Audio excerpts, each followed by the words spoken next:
We've been doing this for a year and a half. I know, a really long time, and we're seemingly getting worse. It's hard, yeah.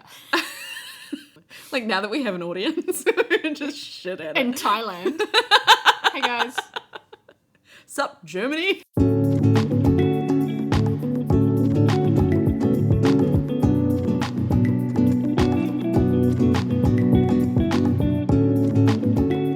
Welcome to Really Blind, the podcast where we do actually date. Not Sam and I. It sounded like it was hard launching us. This whole episode, we should clickbait. This whole episode, we just call We're it... dating? Wait! We have to. Okay, so we figured this out live on air, on stream. To clarify, we are dating but not each other. No. But the clickbait title that we would now have chosen will make you think that we are dating each other. Yeah. Which we're and not. if we get more listeners to this one, y'all are sick. Can't wait to see the stats just spike for this one. We're going to tell you all about our relationship. Oh man, how had we not thought about that for the name of this one? That's so good. That's awesome. And I didn't even realise what you were saying until you cracked up, and I had to think about it. Like, I said it before and we didn't even click. It's so fucking good. Right, so to clarify, Nevé and I are not dating each other, but we are dating. Yes. But for the sake of statistics, maybe we are dating each other. Lesbian relationship. No, we have a lot of history. We're also drinking tea. So, Histo tea. this is what happens when we record after we've been chatting for 2 hours, 3 hours. Where's the little plate? Oh, sorry. That's okay. The little jar. I nearly just committed and put it on the table. I'm really fond of my tablecloth. Please don't. Are you entertained? We've got to do the other part of the intro still. Oh, I'm Sam. And I'm Nevé. And we're so glad to have you back here with us. If we do that in every single podcast, it's really going to mess with people. Yeah. It becomes a game. Who's who? Was this the episode where we named ourselves correctly? Whoa. Whoa. Okay, just kidding. I'm Nevé. And I'm Sam. And thanks for listening. We're serious. That time that was actually the real us. Yeah. Or Or was was it? it? This is going to be really... Why did I give you tea? Sorry. I forgot how much of an asshole I am. It's also really hot. How did you get into that? That's why I went, so it like cooled itself down. Tea tips with Nevé. Welcome. Realty blind. Maybe that's what we call this instead. Right.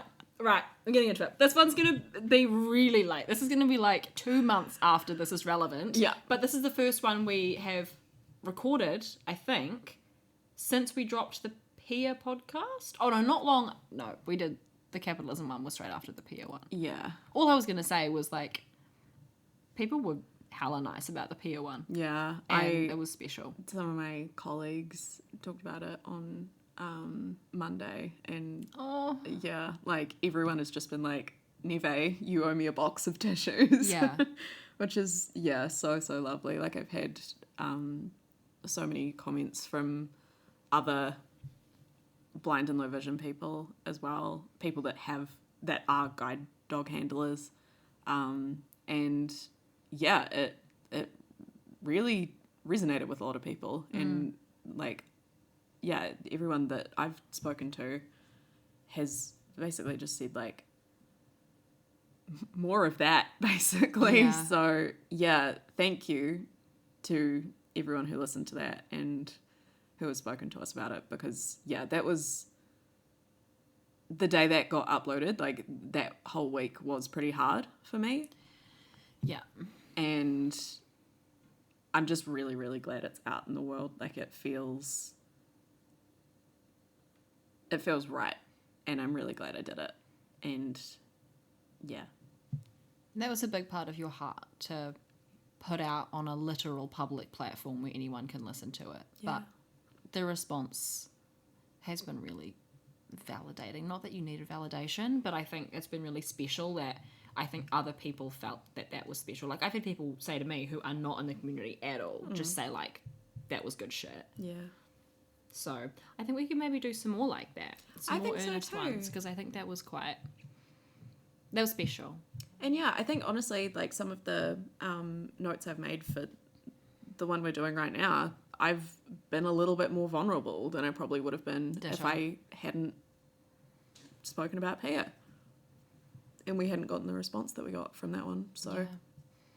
So you're so right for like mentioning that we're going to be more vulnerable in this one, because this was actually the first podcast we ever recorded as like a practice one to see how it would feel. Yep. We never released that one. Maybe in 10 seconds or so I'll insert a clip from that very first ever recording. Oh, fun. In 3, 2, 1. But I think that like panic that you feel is so real. Like, I've felt that so many times, like sitting down at like going to a cafe and them being looking at like the chalk written menu on the ceiling basically and being like, oh, what do you want? And me just freaking out and trying to run through my memory of like, have I ever been here before? What's something that everywhere has?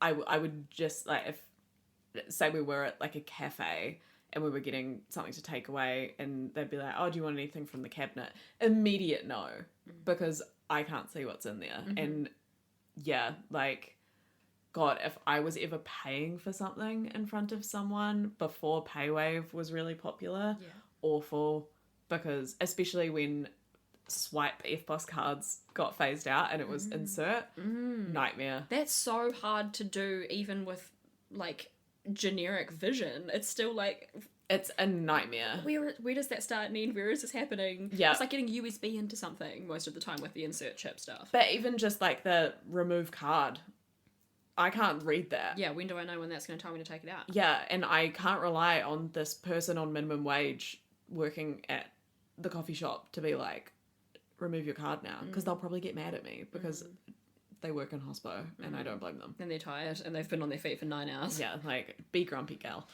But yeah, just that like panic of like, oh no, I have to like mask now, or I have to disclose, and I don't feel safe to do that. Both masking and disclosing brings with it a sense of dread. Yeah, for sure. Yeah, because you just don't know either if you're going to pull off the masking or how they're going to react. Because you obviously don't want a bad reaction, but you also just don't want to tell them. I also think it's a like the fear of being perceived. Like, now I'm old enough that if someone has an issue with my disability, I'm like, absolutely get fucked, get in the gutter, get out of here, no time for you at all. For me, it's more like, right, their perception of me is going to change considerably. How do we deal with that? Am I less sexy? Am I less attractive? Am I less valued? Am I less intelligent? You know, like, all of that starts to become relevant too. Like, I'm not just an English teacher who loves cats. I'm a wheelchair user.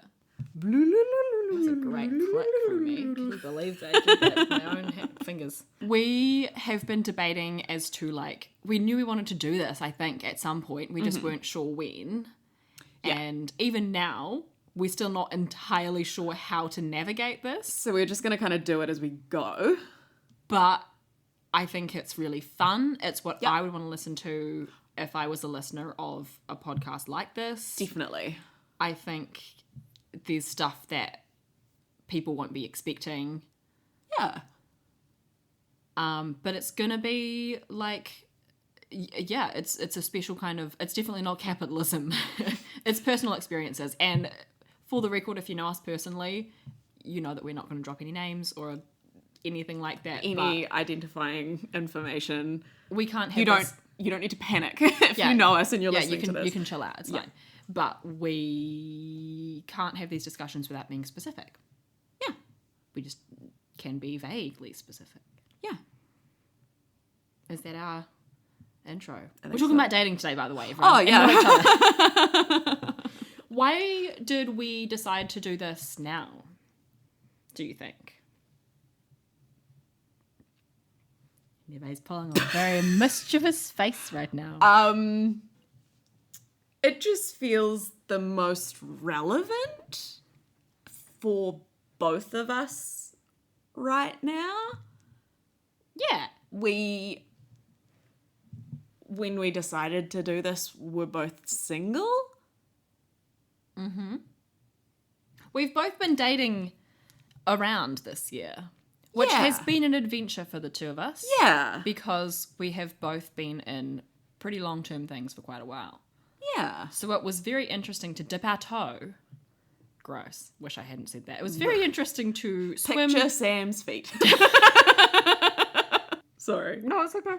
We've dipped our toe. Yeah, no. We've swum the waters. It's been a while since I've swum, and it's an ocean. It sure is. It's a whirlwind out there. It sure is. Yeah. Can I use your spoon to stir my tea? Yeah. Thanks. ASMR of tea stirring, everybody. Should we actually do an ASMR one at some point? 100%. We think we'll separate this into two sections. One being past relationships and how we navigated or failed to navigate those, looking at myself. And then kind of what we've experienced on the other side of those. Yeah. And if you think it's scary dating as a non-disabled person, let me tell you. Oh boy. Let's go. Do you want to start? Yeah, okay. Past relationships. How has your disability been relevant in the past in your romantic connections? So, to start with, when I first started dating, quote unquote, / when I first started actually meeting people off Tinder way back in the day, when I was just a wee thing, I would never ever disclose my visual impairment. I think I did it with one guy and he had a very weird reaction. I can't remember exactly what it was, but it was something along the lines of he kind of took a few steps back and was like, "Can you see me from here?" Classy. Yeah. Classy. So I would, outside of that, I would never disclose. And even when I did disclose to my previous partner, I kind of just mentioned it in passing because I had to, and his response was, yeah, duh. Basically, like, I know. I've known for years. Which kind of was a little bit of a kick in the gut because I was like, oh, I'm not as good at masking as I thought I was. But that was kind of the end of the thought about it. And that was a really long time ago. So that kind of the way I was going about disclosure tracks for where I was at with identifying with my disability. But in terms of how it's kind of interacted with my relationships past disclosure, it's basically just been that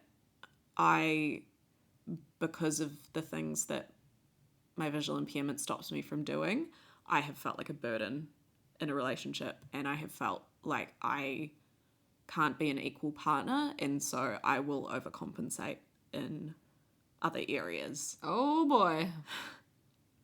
Are you liking the vulnerability? Welcome to vulnerable.com. And so the way that materialized for me was often financially. And so I would end up in a very heavy financial imbalance with my partner, where I was offering to pay for everything, even when I couldn't afford it, and kind of devaluing myself in the way of thinking, well, I'm not able to do so many things, so I don't deserve to have extra money at the end of the week, which is awful. And I am very, very grateful that I don't feel like that anymore. Deserving's a really interesting word for you to use as well, because there is so much, the burden complex is such a serious thing that we've talked about a lot, and the idea of deserving something or being worthy of something is really difficult when you live in a world that does not value you as you are, when you cannot exist in a system that is seen as peak existence, I suppose.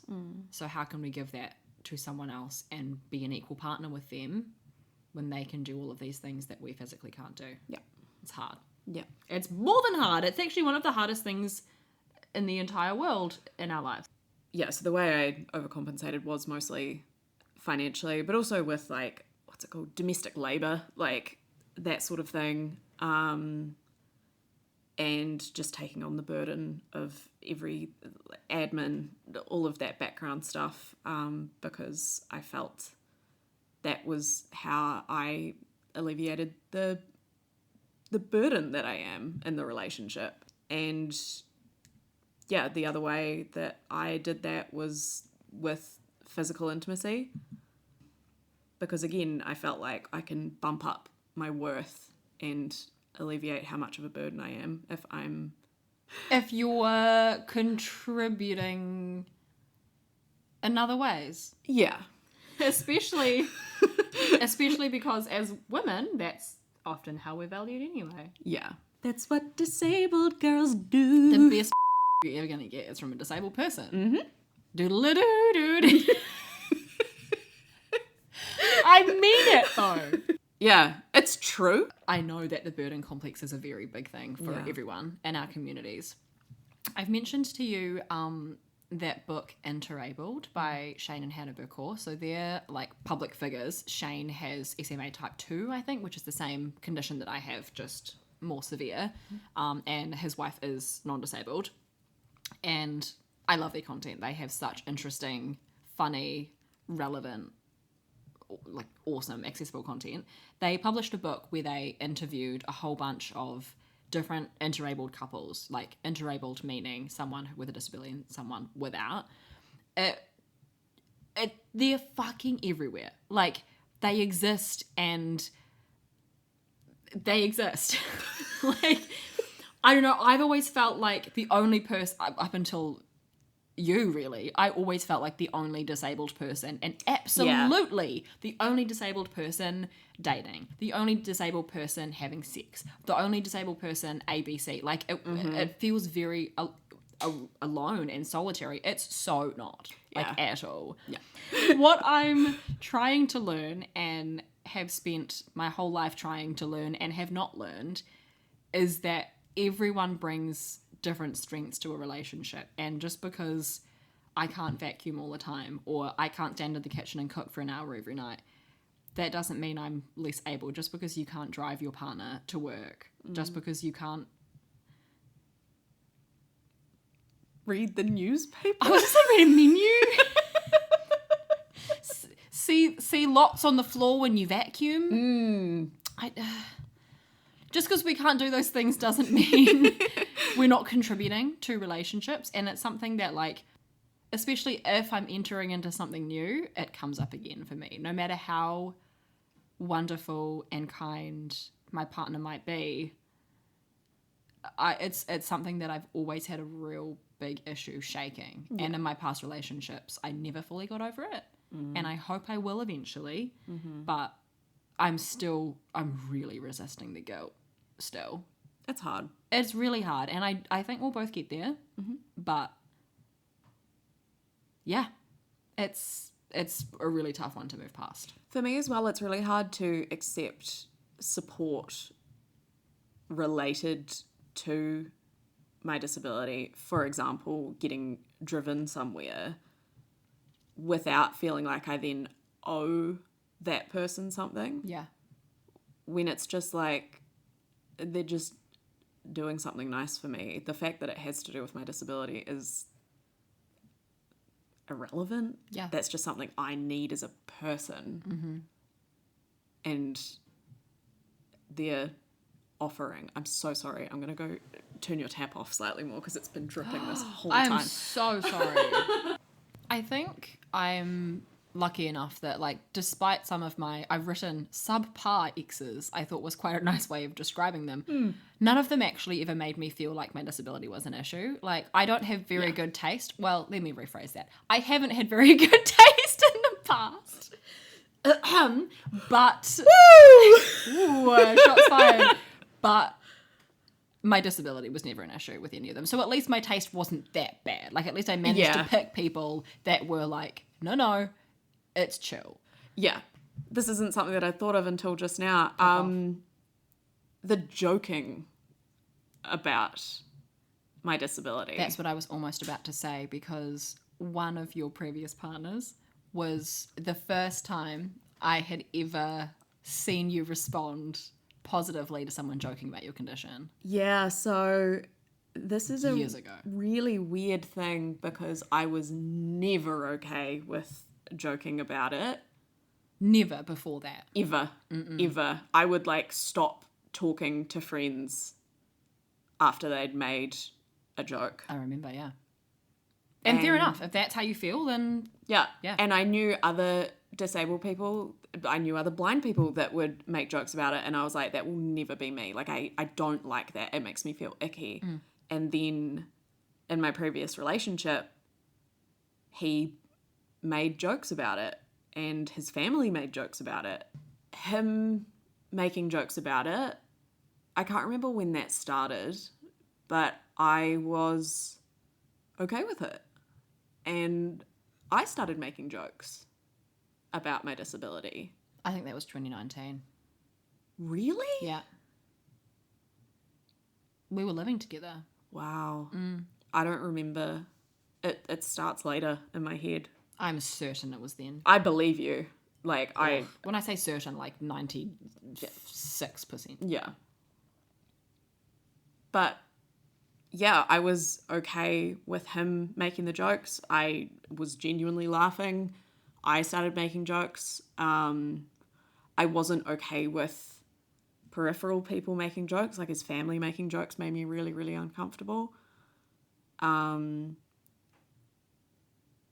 But yeah, as time went on, there were a couple of times that he would make a joke and I would say, don't say that again, because it wouldn't be funny. It would upset me or be offensive. And that was always, received with, absolutely, I'm sorry, won't say that again, which is the correct response. But I'm just thinking now, I still definitely make jokes about it, but nowhere near as much. I hadn't noticed that change in me, but... And we often do it in these spaces, like when we're recording or when we're planning or talking about disability, like that's when the jokes come up. We don't often just say them in passing. No, but I used to all the time. Yeah. And especially because we were often with our partners, like when we were hanging out, and so it would come up. Yeah. Because they would bring it up. Yeah. Yeah. And I think there's something in that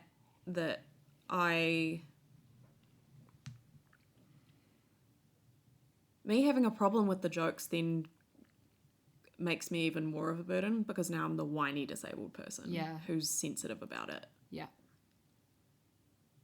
And God forbid a disabled person express anger or upset or frustration. Then I'm the stereotype of the grumpy disabled person. Yeah. There's a reason that stereotype exists, people, by the way, just in case you missed that. It's not the most fun being disabled. Imagine that. But yeah. I do love the occasional good disabled joke, but you do have to know the situation and your partner really well.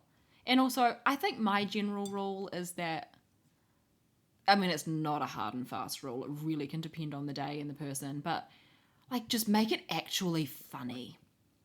That's the thing. And, like, bonus points if it's original. Like, if you're going to do it, don't just do, like, oh, if I chased you, like, I would win because you can't run fast. Yeah, good one. Yep, try harder. You're visually impaired. I understand why you're with him then.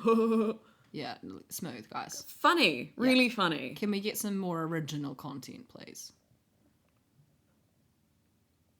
Live processing. Love it. Yeah, wow. Good stuff. Let's swiftly move on. Okay. I thought it was relevant to talk about how I, in the past, quite a few years ago, was afraid to leave a long-term relationship for multiple reasons. Shared trauma, emotional manipulation, etc. And it's shameful for me to admit this, so, like, we're trying for vulnerable in this one, I suppose, and I think it's important to face up to the fact that, like, there was a part of me that was afraid to leave because I was afraid to be alone and disabled. Because in conjunction with the fear of being a burden and the guilt of knowing that your partner's going to offer aspects of compensation, because that's what you do when you're in a relationship, but for us it feels bigger, as well as the guilt of that, there's also the, like, you know what?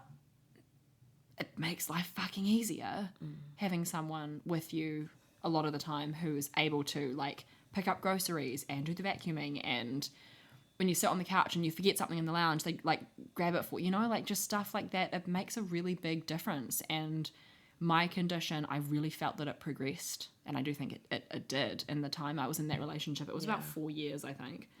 So coming out of that was scary, and I did it, and it was great, and it was the best decision that I made. But just being like, what does my life actually look like now that I drive myself everywhere? I cook for myself every night. I do my own housework. Like, that's a lot to suddenly carry. And you know what? Being disabled and alone is fucking great. I have loved being single. I've loved being alone. I'm very capable and fulfilled, and it's a great time. But you know what? It's exhausting. It is exhausting. And I was scared to leave in the past for that reason. And I'm so glad I did it, because being alone and disabled made me feel like I can do anything. But yeah, that was the honest truth, that for a while I think I stayed because I was really scared and I didn't have enough faith in myself to know that I could make it work.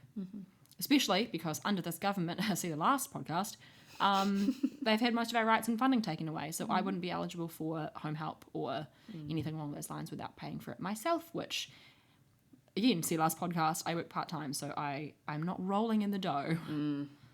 I kind of just generally also wanted to talk about, I grew up, especially when I was a teenager, thinking that, like, I was really going to struggle to find someone who would love me because... Oh, God, me too. Because I'm disabled. Like, I am immediately less desirable.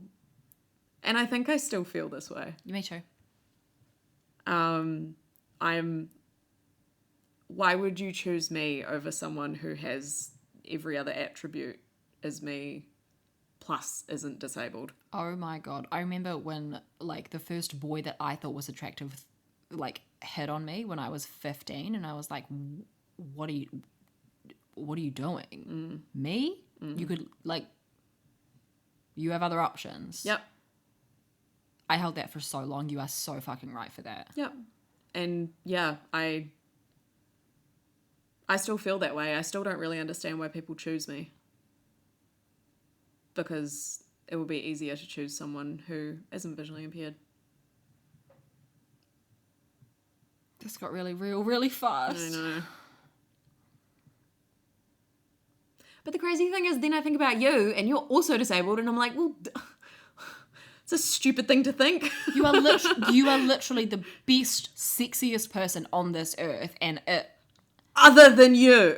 But I can't fathom how you think that, but I remember thinking that. Like, I understand it from a personal perspective, but from your perspective, I'm like, okay, but you don't see yourself like literally everyone else sees you. And that's, like, how I feel about you. I'm like, it literally, like, no one who would fucking care that you need to sit down. Look at you. The bin with my butt cheeks imprinted. One time there were no chairs, so I sat on the bin, by the way. And there's now my butt permanently imprinted on the bin. It's been years. My former flatmate was so cool about it, and she left the bin here when she moved out. It's the butt bin. We will never get rid of her. She's sacred. I really hope that you find ways to not feel that, because I think I'm coming out of it. I think I am slowly, like I'm definitely further along than I was when I got into my last relationship, but I still have this feeling a little bit that someone who chooses me is settling.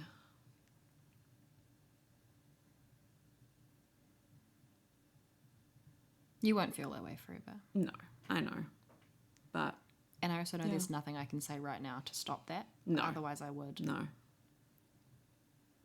I'm also okay. Like... That's not an all-consuming thought. 20-second pause.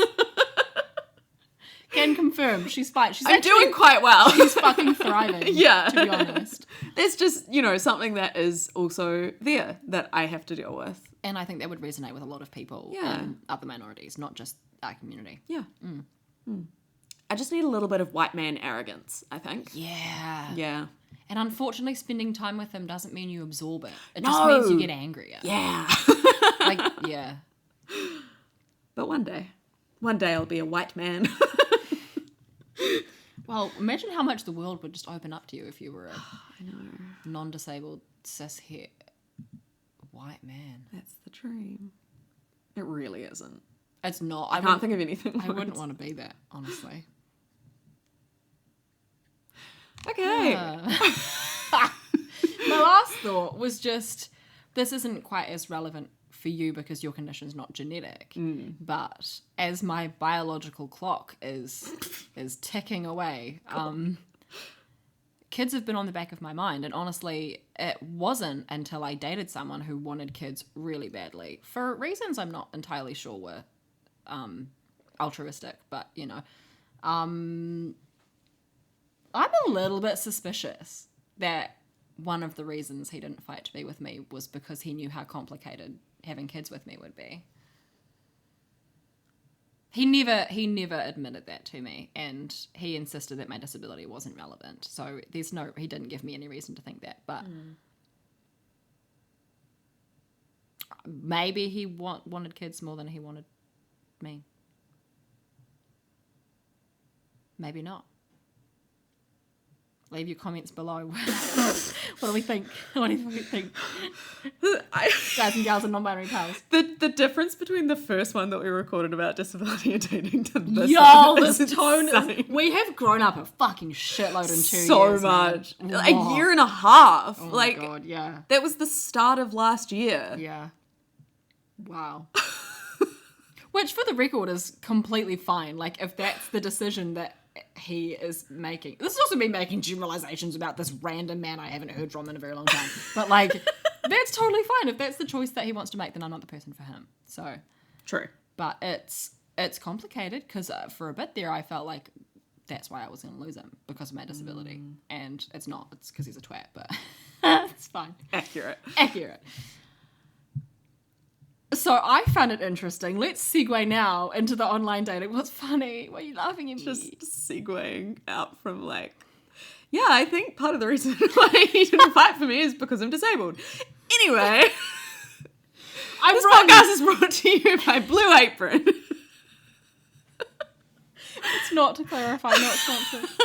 If you want to sponsor us, let us know. Lego, for fuck's sake. Please. Oh my God, Lego, we would literally do anything. Please. You have no idea. Every time Nevé comes to my house, she has boxes of Lego. This is the first time in months I didn't go to the mall before I came here. It's truly something. My segue was going to be that. Then, moving into the fresh dating world, what a pool it is. My God, that's going to have to come up at some point. At what point do I say, hey, my condition's genetic, I might be able to have kids, I might not, it might be really expensive, who really knows? That's a journey we have to go on. Do you want kids? Because if you do, and you want them now and soon and biologically, maybe you should move right along to the next one, because too much. And it added a level of stress for me of being like, which is, I think, a little bit ridiculous, because for non-disabled couples, it can be very, very difficult to conceive. It's something that everyone goes through. My first thought, because like people go into relationships thinking that they both want to have kids straight away, and they don't know if they can or not. Whereas you're coming in with information. Mm-hmm. You're basically doing better than everyone else in that way, because you're actually informed about everything you need to know with that. Very true. Definitely something I got in my head about, and it's not something that I bothered about anymore. Yeah, but it was another like, oh God, there's so many things that have to add up in order for a relationship to work for anyone. Yeah. And although that seems harder for us because there's more kind of variants that need to be quite specifically right, I also think it means we weed out the shit ones. Yeah, we have a pretty good litmus test of, is this a good person? We really do. Same with me having a dead dad too. Like, that weeded out a lot of people that I was like, oh, you are not going to be here when shit hits the fan. Mm-hmm. I think it's meant you and I have really, like, held on to the people that are worth holding on to. Yeah. And it's actually made this whole dating thing a lot more straightforward, because I'm like, let's just turn up as we are, and if that's not okay, then that's totally fucking fine, but, like, off you go. Mm-hmm. I'd rather be alone than with someone who isn't 100% ready to be here for me. Mm-hmm. And I think that us having that context of like, we need someone who's able to be all of these things for us, and us knowing exactly what we can give in return, means we're further along than someone just dating for lols. Yeah. Which is still valid and something that like we did this year. Mm-hmm. Fine. We're at a space where we know what we want, and it makes the process kind of better. Yeah. Because we're not settling or compensating or sacrificing or lying. It's just like, here I am, take it or leave it. Yeah. And then you get rid of the ones you don't want. This is the baggage. Do you want to carry it? Yeah. And I also think people would argue that what we have is not baggage. It's just something different. Yeah. Because then you could date someone like, you know, with mental health issues. You could date someone who has a living in pseudo poverty. You could date someone who has children with high needs. There's a horrible mother-in-law. Like, there's so many things. There's always going to be something. Yeah. At least this is our thing. Yeah. We have a podcast about it. Yeah. So we can Google us. So it's fine. Yeah. There's probably other things about us that are fucked up that we don't know. Well, I think that's what I've always come up against, because I'm like, yeah, I'm disabled, but like I also have depression and anxiety, and I'm... To be fair, that's probably a large result of the disability. I think mine is quite related to that. Yeah. But like, also, I can be quite mean, and... Sorry that you just like say it like it is sometimes. God forbid a girl know what she wants. I do love a good argument. Like,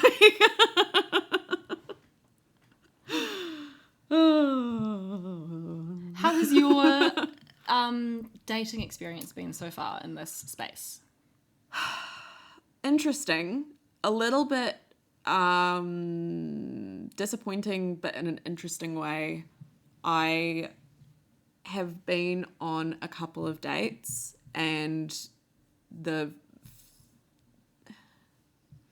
first couple that I went on, I didn't disclose while we were still in the talking stage, and I didn't disclose straight away, but I did disclose at some point during that first interaction, and it went okay both times.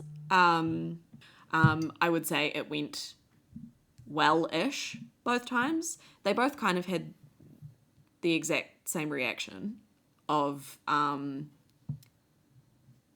wear glasses, so I kind of get it. Which... They did? Yeah. Be better, people. Come on. Yeah. So there was that, which I'm like, whatever. You didn't hold up fingers and say, oh, can you see how many fingers I'm holding up? Yeah, pick your battles. Which is sometimes. the bar, Yeah. apparently. And then the most recent date I went on, I didn't disclose. And I'm really disappointed that I didn't. And I think part of the reason I didn't was because it would have been relevant for me to disclose, because the date was us walking around the city.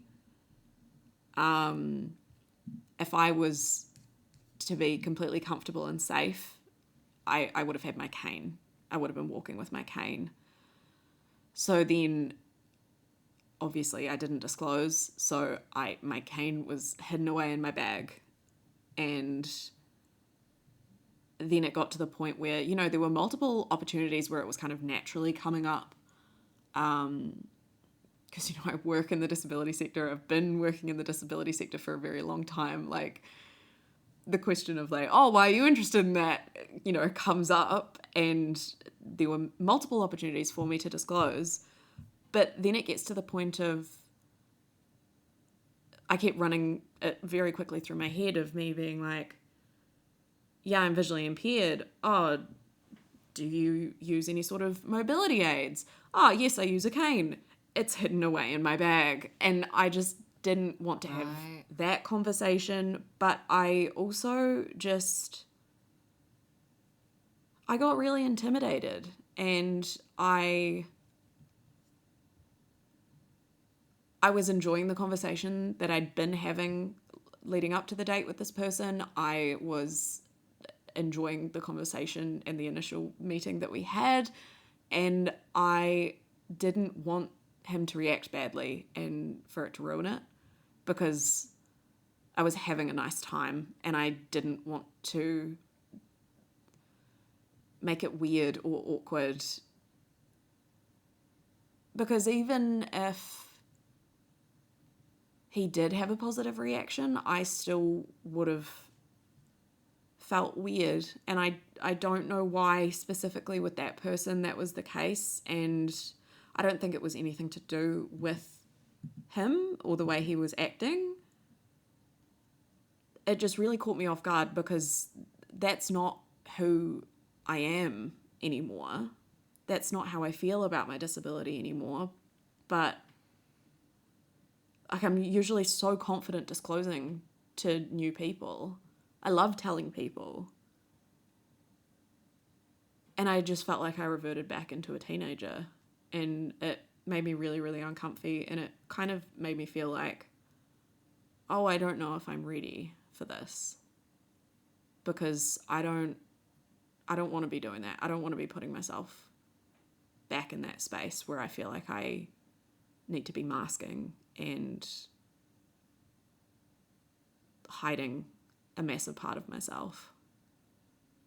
When you told me about it later that night or the next morning, it felt like I could hear quite a bit of shame in your voice. Yeah. Which you so don't need to feel at all. If you didn't want to disclose, you didn't want. Like, sometimes it just doesn't feel like the right time, and there might not even have been a big reason. Sometimes it's just it doesn't happen for whatever reason, but you don't need to be ashamed of that. But I think the realization that maybe you want to give yourself a bit more time or do some more processing is probably valuable. I really wanted to disclose, and I just felt like I was hiding away a bit, and I didn't like that feeling, because I used to love hiding my disability. I felt so good when I could do it. You've come so far since then, though. Like, you're further along that journey than I am still, for sure. And I couldn't do it. And I really don't know why I couldn't. And I am ashamed that I didn't. And yeah, I don't wish I had done it at that time specifically, because I think this is also a pretty valuable lesson. Also, like, forcing yourself into disclosing, even when you really in the moment don't want to, feels sometimes even worse than just masking. Yeah. But, like, I'm not that person anymore. And I hate that that situation put me back into that mindset. And yeah, it did just kind of prove to me that, like, okay, I'm probably not ready for this. And that's okay. And that's, like, a very valuable lesson that I've learned, and I'm glad I did. But yeah, it was really weird. I wasn't expecting it at all. It was pretty left field because, like, yeah, I don't know the last time that you felt like that. Would have been a long time ago. Like, a long time ago. Yeah. Yeah, unexpected. Very weird. I disclosed on the first date for the opposite reason. Like, you being afraid to disclose because you were enjoying yourself, and you were afraid that disclosing might change that, if I read that right. I did it on the first date when it felt really good because I was afraid of it going further and then having to revisit that later. I was like, oh, I'm enjoying myself, I need to do it now to really, like, get it out of the way, gauge the reaction. Then if it's a red flag, I can stop myself before I get attached. Yeah. It was not. But if it was, that way I knew straight away and I can go home and never call him again. Yeah. But that's not always going to be the case. And it's scary. Yeah. And that, like, yeah, I think I told you, I made a note that that's just one more thing that we both have to think about when we're starting to date someone new. Is like, when do I drop this? Yep, especially when they're like, I'd love to meet up and, like, go take the dog for a walk. I'm like, oh, do I tell them now? Like, do you want to go to a cafe that you've never been to before where you can't read the sandwich board of what's available? Or where there's stairs and there's no lift to get in. Yeah. Like, then you have to make the decision of, oh, do you talk around it and say, like, oh, no, I really like this place instead? Or, like, do you really, like, make yourself work to avoid disclosing, or do you just straight up say it? And then how do you say it? Like, I don't even know what my response was to the dog thing, but I think it was something like, I have chronic fatigue, so I would rather sit down. Like, I think I kind of said it without being like, here's my diagnostic papers. Like, but it's fucking different. Yeah. It's different. Eye contact is a weird thing. Yeah. Because that's, like, such a big thing. Like, if you're sitting across the table from me and you think you're making really intense eye contact with me, that's called me masking. Because I, like, even sitting across from you now, I can see where your eyes are. I can't see your eyes properly. I'm not making eye contact with you. I'm looking where I know your eyes are. Yeah. So if you think that you're ever sitting across from me and we're, like, sexually gazing into each other's eyes, you're gazing into mine. Take note, everybody. And you know what? What a blessing that is for them to be able to stare into your beautiful eyes. But yeah, like, kind of on that same note that you were talking about, I think I struggle not all the time with this. Like, if I'm ever by myself walking with my cane, I can very confidently think, like, I'm wearing a hot little outfit, my hair looks great, my makeup looks great, body tea, I'm walking along with my multicolored cane, I look fantastic. But then as soon as I'm in front of someone that I have a romantic or sexual relationship with and I'm holding my cane, I'm suddenly like, oh, I no longer feel attractive or like I could ever be sexy walking along with my mobility aid. Which is so crazy because we used to live very close to each other. I used to, like, drive past you and be like, oh my God, a sexy girl with cane. And then I'm like, wait, that's my girl. Yes. Like, it doesn't take away from how good you look at all. But, like, me in my chair, I'm like, oh, suddenly I'm appearing subpar to everyone. Yeah, so, and I think that's what it is for me as well. Yeah, I do understand. Like, that. I can't get around without a thing. Yeah. Or like then the fact that disability is this ugly, you're sick or you need help. Icky. Or Yeah. it's yeah. I also have found like following like social media accounts of people with disabilities, especially sexually liberated accounts. I love seeing disabled bodies and like beautiful, not necessarily sexual, but like suggestive ways where I'm like, wait, Sensual. yeah, like I can be sexy too, even though I've got little atrophying thighs and my legs are kind of weirdly shaped. Anything else to add, or should we do a tri-weekly for like 35 seconds? I don't think I want to add anything else. I think I've been pretty vulnerable. Tri-weekly, bi-weekly roundup. Boop. Oh, me. I don't have one yet. Mine's nice and brief. Okay. Often these tend to be about shopping because I don't shop very much. Let me tell you. I had a great time at Bed Bath & Beyond. Being 28 really isn't so bad. I bought so many towels. Neve now saw the towels and wants to buy the same towels. Not wants to. Will be buying the same towels. Is planning to buy the same towels. Didn't know I was a fully grown adult till I could not leave Bed Bath & Beyond. And then got home and ordered more online. No regrets. Only mild ones. That's mine. Welcome to being 28. It's kind of awesome. Excited about towels and tea towels, and I got a toilet brush and a blanket. It was awesome. It was fucking wonderful. It was sick. That honestly sounds like a dream. Thank you. Mine will also be shopping related then. As of time of recording this, my birthday is in a week, but I already have my birthday present from my lovely father and stepmother.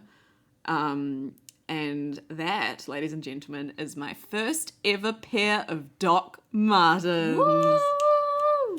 She's finally the alt baddie that she's always been striving towards. Slide. And they're the platform ones, so I'm basically a Bratz doll. Oh my god, I'm so happy you got the platform ones. Yeah, me too. Are they heavy? Not really. Good. I expected them to be heavier. Yeah. And they're actually like really easy to walk in. Like I haven't had any problems so far. I haven't done big distances in them yet, but Yeah. yeah, I Are love your them. feet dying? No. Oh, so good. They're fine. But I probably haven't been wearing them quite enough to actually break them in properly. So I need to start doing that. But I'm just scared to like walk somewhere in them and then be like, oh no. Yeah. I should just bring another pair of shoes with me. That's the option. That would be the smart move. For sure. But yeah, I have docs. She's a I doc finally girl. did it. It Welcome took to the 27 years, club. but yeah, 28's going to be great because we have Doc Martens. If you have dogs, life can only be so bad. Exactly. Like everything's shit, but I do have a pair of docs. But yeah. Well, that's us. I don't know how we're going to feel about this one. Don't know how much of this we're going to cut. But we've tried it. And I think it's valuable. Yeah. Even just for us to have this discussion and reflect. Yeah. Yeah. I hope you enjoyed the live processing that I did Yeah, about there's past quite a relationships. lot here. If the genuine vulnerability got you, then hopefully this was one for you. Everybody. Yeah. Thank you for coming to our date and listening to us stir tea. Literally. Oh yeah! Oh my god! We were Oh my spilling the tea. Oh my god! We were God. spilling the tea, and we had tea, and we didn't even plan that. The tea was on a whim. Goodbye. Oh, hold on. Can you follow us on socials, please? Because Oh my god, yeah. it seems like we have listeners. No, if you're listening from like Thailand or Germany or literally anywhere outside of Australia and New Zealand, can you follow us on socials or leave a comment wherever you're listening to this or like email us or something? Just literally, not because we want the like validation on social media. We just genuinely want to know who you are. We want to know that our analytics are real because we know some of them are. It's just the Thai German ones really do be yeah, like confusing us. Our Well, highest the Thai one. listenership is from Germany. Hi guys. Guten Tag. Yeah, so we just love to know if we are paying the right distribution service or if they're just giving us bung analytics. Because we So are paying them now. we're losing money. It's not even that we are putting hours and hours of our time and energy into this for, We're also for now free. paying We're to do actually bleeding money. So if y'all work for anyone who could sponsor us, wants to throw some money at some too hot bi disabled women, deeply appreciate it. yeah, let us know. Even just knowing you exist, though. Let's start with that. wheelieblind@gmail.com. Let us know. Instagram handle @wheelieblind. Come and hang out. Yeah. We post once every 3 weeks. Yep. And that's where we're at because we have jobs and lives. And disabilities. In case you missed that. Okay, love Thank you so Bye. much. Love you. Bye.